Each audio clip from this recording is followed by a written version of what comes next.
Praise the lord. దేవుని నామానికి మహిమ కలుగును గాక. దేవుడి యొక్క వాక్యం వినడానికి మీరు సిద్ధంగా ఉన్నారు కనుక అందరం కలిసి చిన్న ప్రార్థన చేసుకుందాం.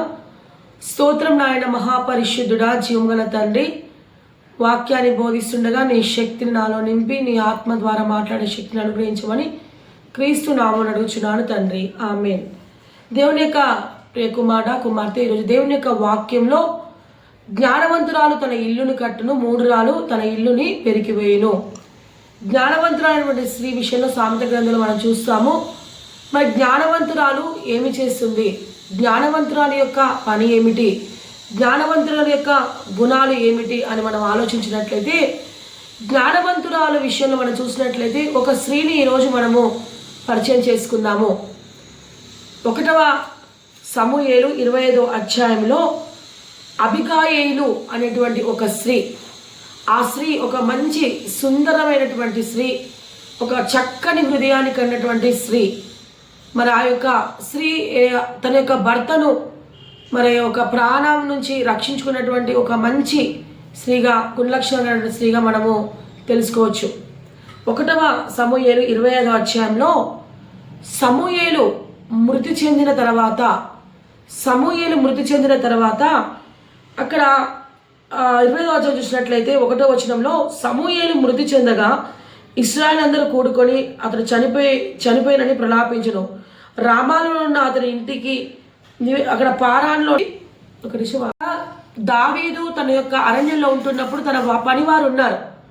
మరి అక్కడ ఉన్నటువంటి వారి కోసము అక్కడ పోయి మీరు నాబాలుకి చెప్పండి, వారికి బలహీనమైన సమయంలో వారికి సహాయం చేశాను, వారికి ఎన్నోసార్లు తోడుగా ఉన్నానని చెప్పి దావీదు వెళ్ళి మీరు ఆ నాబాలు దగ్గరికి వెళ్ళి ఒకసారి 1వ సమూయేలు 25వ అధ్యాయంలో 7వ వచనంలో మరి అక్కడ నాబాలుకుతో ఈ విధంగా చెప్పమంటున్నాడు దావీదు తన పనివారితో, నీ యొద్ద గొర్రెల బొచ్చు కత్తిరించి వారున్నారు సంగతి నాకు వినపడను, నీ గొర్రెల కాపరులు మా దగ్గరున్నందుగా మేము వారికి ఏ కీడు చేసి ఉండలేదు, వారు కర్మేలులో ఉన్నంతకాలం వారికి ఏది పోగొట్టుకోలేదు, నీ పని వారిని నీవు అడిగిన వారు ఇలాగ చెప్పుదురు, కాబట్టి నా పని వారికి దయచూపుము. మరి మేము అరణ్యంలో ఉన్నాము, మరి అక్కడ ఉన్న వారందరూ కూడా మరి వారికి పోషించే విషయంలో కానీ మరి వారి మీద కనికరమును చూపు, నీ దగ్గర ఎన్ని గొర్రెల బొచ్చు కత్తిరిస్తున్నావు కదా, వారికి నీవు ఏదైనా చెయ్యి అని అక్కడ వారి మీద దయచూపు అని చెప్పినప్పుడు నాబాలు ఒక మూర్ఖంగా అంటున్నాడు, దావీదు ఎవరు?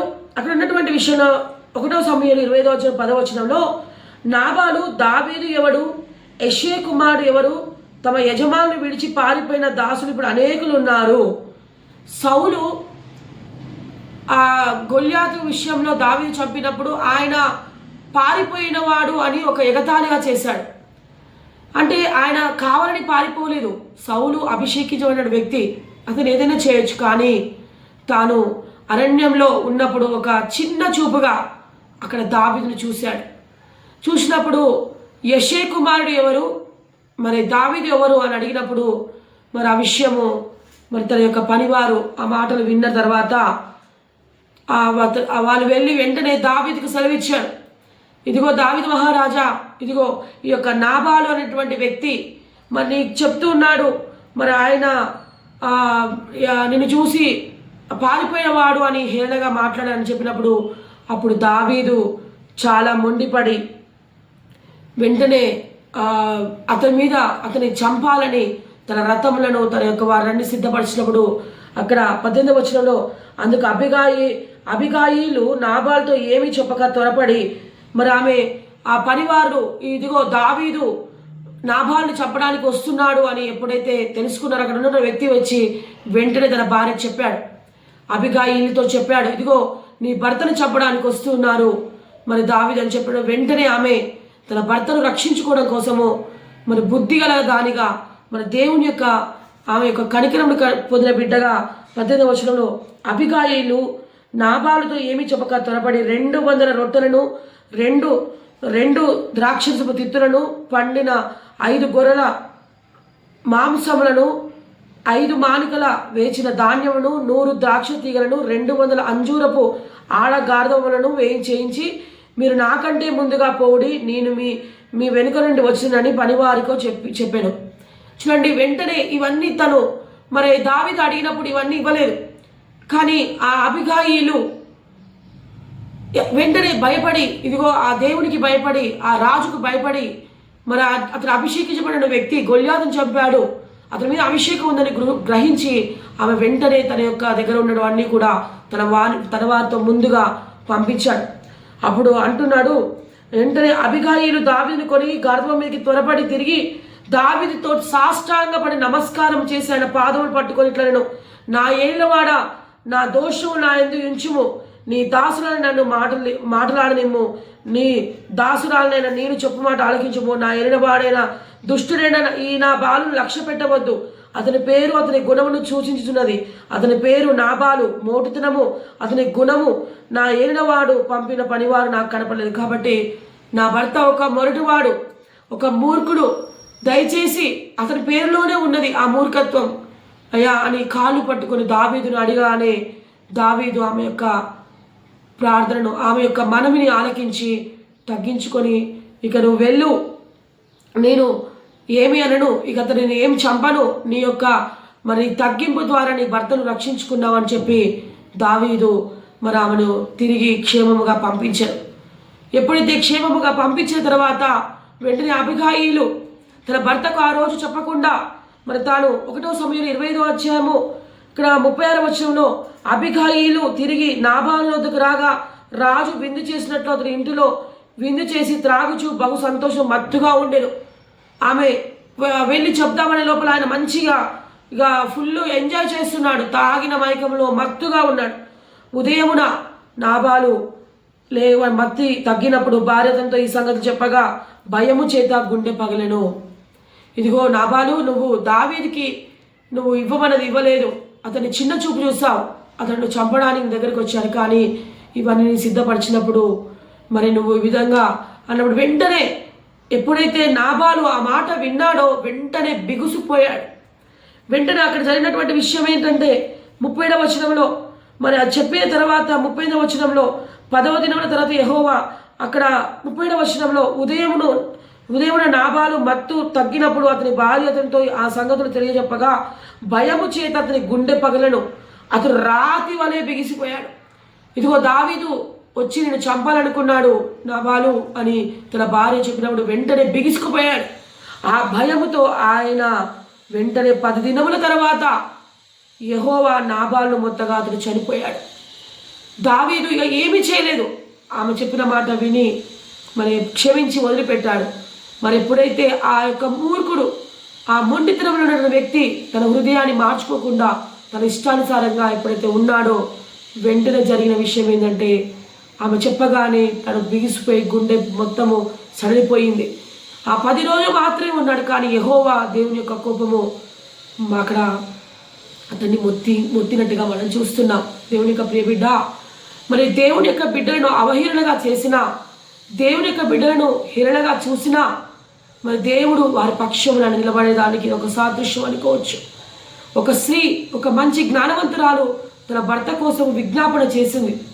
ఇక్కడ దావీదు అభిషేకించిన వ్యక్తి, మన సౌలు మరి గొల్యాతును చంపలేకపోతున్నాడు. మరి గొల్యాతును ఎవరు చంపలేనటువంటి వ్యక్తి దావీదే చంపినప్పుడు మరి ఆయన అందరిని చంపడానికి ఎన్నో అవకాశాలు ఉన్నాయి దావీదుకి. కానీ దావీదు సౌలును ప్రేమించి అది దేవుని చేత అభిషేకించబడ్డవాడు కనుక తన ప్రాణాలను మరి ఎందుకు అది రాజు మీద యుద్ధం చేయడం చెప్పి తన్ను తాను తగ్గించుకొని దావీదు అరణ్యంలోనికి పారిపోయినప్పుడు ఇతను చిన్న చూపుగా చూశాడు. మరి అభిషేకించబడిన బిడ్డను చిన్న చూపుగా చూస్తే దేవుడు ఊరుకోడు. మరి ఇక్కడ చేసినటువంటి కార్యం ఏంటి, మరి ఇక్కడ జరిగినటువంటి కార్యం ఏంటి? ఈరోజు మరి నాబాలు దేవుడి యొక్క విషయంలో, ఆయన అభిషేకించిన వ్యక్తి విషయంలో చిన్న చూపు చూశాడు. 10 దినములు చూశాడు దేవుడు, ఆ యొక్క నాబాలు మొత్తాడు చనిపోయాడు అనుకోవచ్చు. బైబిల్ గ్రంథము మరి ఎంతోమంది సాక్షులు రోజులో వస్తున్నారు, యెహోవా దావీదును చంపేస్తాడా అని అనుకోవచ్చు. కానీ అప్పుడు పాత నిబంధన గ్రంథంలో మోషే ధర్మశాస్త్ర ప్రకారము ఉన్నప్పుడు వెంటనే శిక్షణ వెంటనే వచ్చేది. ఈరోజు యేసుక్రీస్తును నమ్ముకున్న తర్వాత యేసుక్రీస్తు ఈ భూమి మీదకి వచ్చినప్పుడు తన రక్తాన్ని చిందించిన తర్వాత ఎంతోమంది దైవజనులను హేళన చేస్తున్నారు, ఎంతోమంది చిన్న చూపు చూస్తూ ఉన్నారు. మరి దేవుని దృష్టికి ఆయన అన్నీ కనిపెడుతూనే ఉన్నాడు, అన్ని నీ పట్ల దీర్ఘశాంతాన్ని చూపిస్తూనే ఉన్నాడు. మరి నీవు కూడా ఒక దైవజనులను అభిషేకించబడిన వ్యక్తులను చిన్న చూపు చూస్తున్నావా? చిన్న చూపుతో ఉంటున్నావా? మరి దేవుడు చెప్తున్న మాట, మరి అబిగాయిలు దావీదు అభిషేకించబడినటువంటి వ్యక్తి అని గమనించి వెంటనే తను అక్కడ పశ్చాత్తాపడ్డట్టుగా మనం చూస్తున్నాం. మరి దేవుడు నాబాలును మరి దేవుడు 10 రోజుల తర్వాత మొత్తినట్టుగా మనం చూస్తున్నాం. అలాంటి దినాల్లో మనం ఉండకూడదు. మనం దేవుని యొక్క వాక్యంకు విధేయత కన్న బిడ్డలుగా జీవించి అబిగాయిలు లాంటి మంచి మనస్తత్వం గల ఒక స్త్రీగా, ఒకవేళ భార్య భర్తలు ఉంటుండొచ్చు, మరి వాళ్ళు కూడా మూర్ఖులుగా ఉంటుండొచ్చు. మరి మూర్ఖులుగా ఉన్నప్పుడు మీరు వారితో వాదించకుండా మీరు ప్రార్థన చేయడమే మంచిది. వారితో మీరు మాట్లాడడం కంటే మీరు ప్రార్థించడము మంచిది. ఇక్కడ అబిగాయిలు వెంటనే తన భర్తకు పోయి చెప్పలేదు, మరి దావీదుకి ఇవన్నీ ఇస్తున్నా అని. మరి ఈరోజు మరి నీవు కూడా దేవుని సన్నిధిలో రహస్యంగా ప్రార్థన చేయి. రహస్యమందున నీ తండ్రి గదిలోనికి వెళ్ళి నువ్వు ప్రార్థన చేయి, దేవుని ప్రార్థన ఆలకిస్తాడు. దేవుని యొక్క ప్రియ బిడ్డ, ఈరోజు అబిగాయిలు లాంటి మనస్సు దేవునికి ఇవ్వునుగాక. మరి దావీదుకి ఇచ్చిన క్షమాపణ లాంటి హృదయం మనందరికీ దేవుడు దయచేయునుగాక.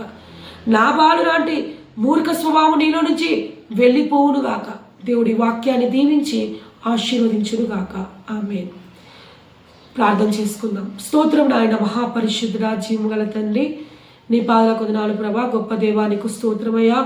ఈ యొక్క ఉదయకాల సమయంలో ఇచ్చిన వాక్యాన్ని బట్టి వందనములు. మనందరికీ తండ్రి మరి మంచి ప్రవర్తనను దయచేయండి. జ్ఞానముతో ఒక స్త్రీ మంచి ఇల్లును కట్టుకున్నా సహాయం చేయమని, జ్ఞానవంతురాలు తన ఇల్లును మరి పోషించడానికి సెలవిచ్చిన రీతిగా ప్రతి స్త్రీకి జ్ఞానమును దయచేయమని క్రీస్తు నామములో అడుగుచున్నాను తండ్రి. ఆమేన్.